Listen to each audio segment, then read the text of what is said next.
Joining us now to unpack these developments is Tshidi Leatswe from Amnesty International. A very good evening to you, Tshidi. Thank you so much for joining us and welcome.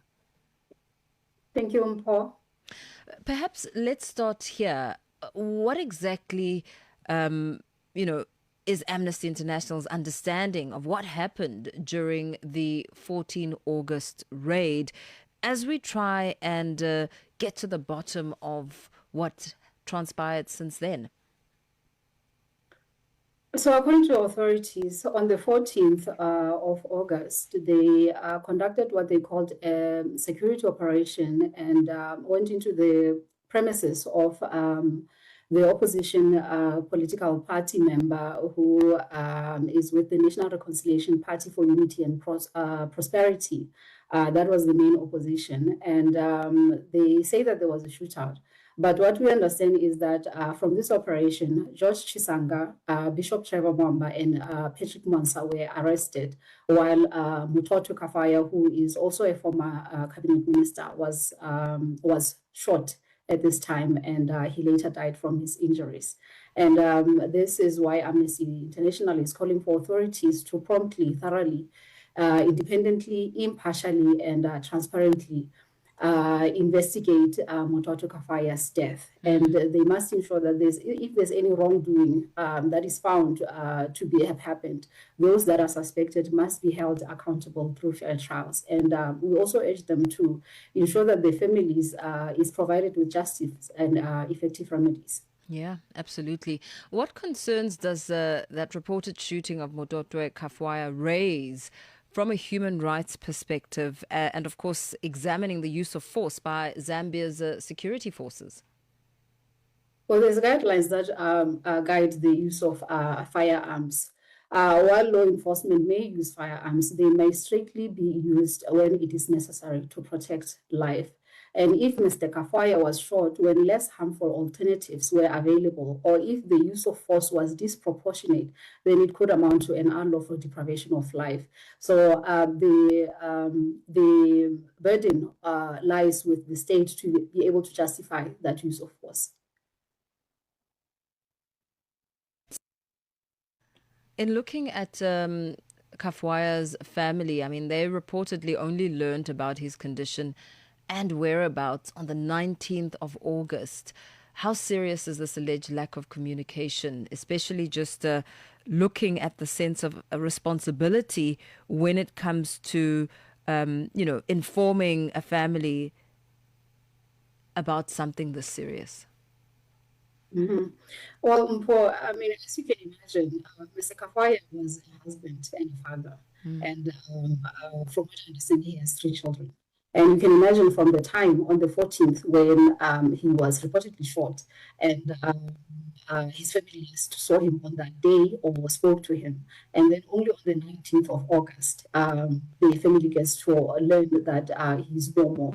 You can understand the anxiety, like the worry that they went through for the 5 days that the state did not disclose this information. So for every person that is either deprived of liberty or of life, the family has the right to know, and the authorities must never withhold such information. Can Zambia's own security and law enforcement institutions credibly investigate allegations against their colleagues, or does the seriousness of these allegations perhaps require an independent mechanism? Yes, so that is why we have been specific in our calls to say that the investigation must be prompt, it must be thorough, it must be independent, impartial, and where those that may have been implicated, they must not form part of that investigation. The family must be satisfied at the end of the day that what happened to their person, their loved one, all that would be suspected of any wrongdoing are held accountable. The state cannot investigate it itself. And if an independent investigation establishes that excessive or unlawful force was used, what kind of consequences do you think should follow? Those that are held, that are found to have done any wrongdoing, that are found to be responsible, there must be criminal charges laid against them, and they must be held accountable in the court of law and through fair trials, like we had said in that statement. There have also been reports of opposition figures being arrested. I mean, what does Amnesty believe authorities need to demonstrate in order to show that these arrests were indeed lawful as opposed to politically motivated? Well, for people that are arrested and the state, can make arrests because they have alleged that they have been investigations that go back as far as 2023.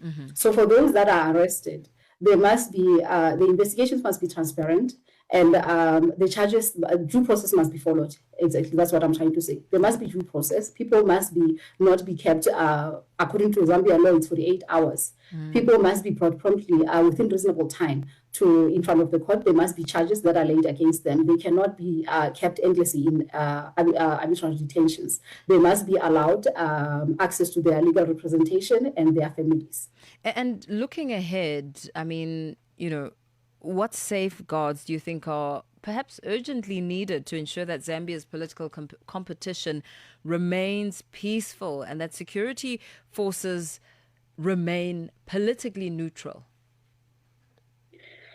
If I may reference,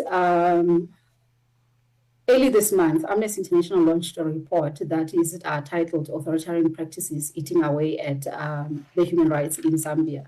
And in that report, Amnesty International documented widespread human rights violations that were happening in Zambia in regards to silencing of opposing voices, the arrests of journalists, those that are criticizing the government.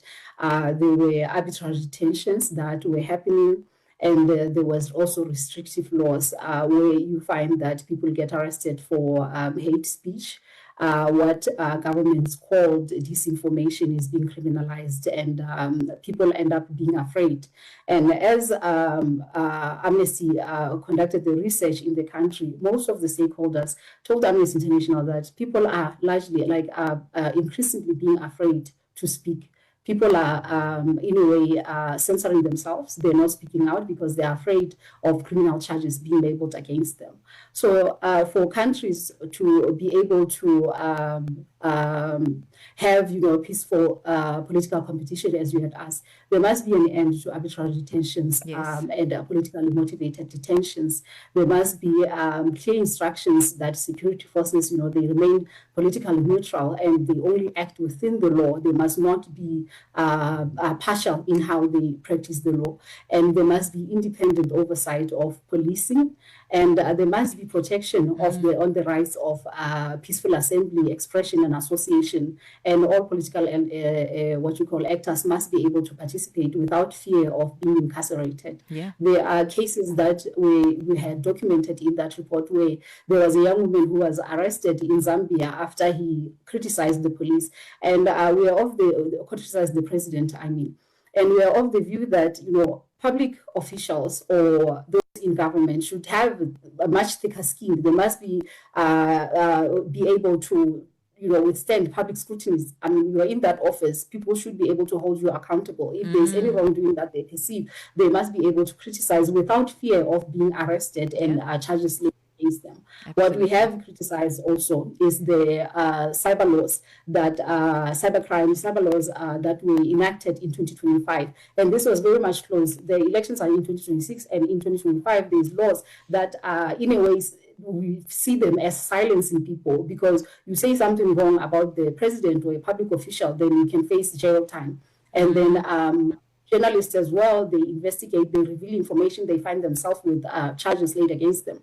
And that is not a safe, sort of like an open environment for civil society or for public participation. During election, that's where people are openly expressing themselves, expressing their displeasure with whatever that may have happened. When politicians are campaigning, to be voted for and things like that, there's promises that are made, and people should be able to go back to say that you had promised this and this and that. And if they are happy, we all express ourselves differently. But then if you find yourself that you said something and you end up in jail, then what does it say for other people that may be wanting to express themselves as well? Yeah. So that is not an open civic spaces. Absolutely. Thank you so much for speaking to us this evening. Freedom of expression, indeed, an imperative one. As, of course, we get some reaction as we turn to some of the serious allegations emerging around the treatment of opposition figures in Zambia post-elections on the 13th of August. Amnesty International's Tshidi Leatswe giving us a sense of that reaction on the ground.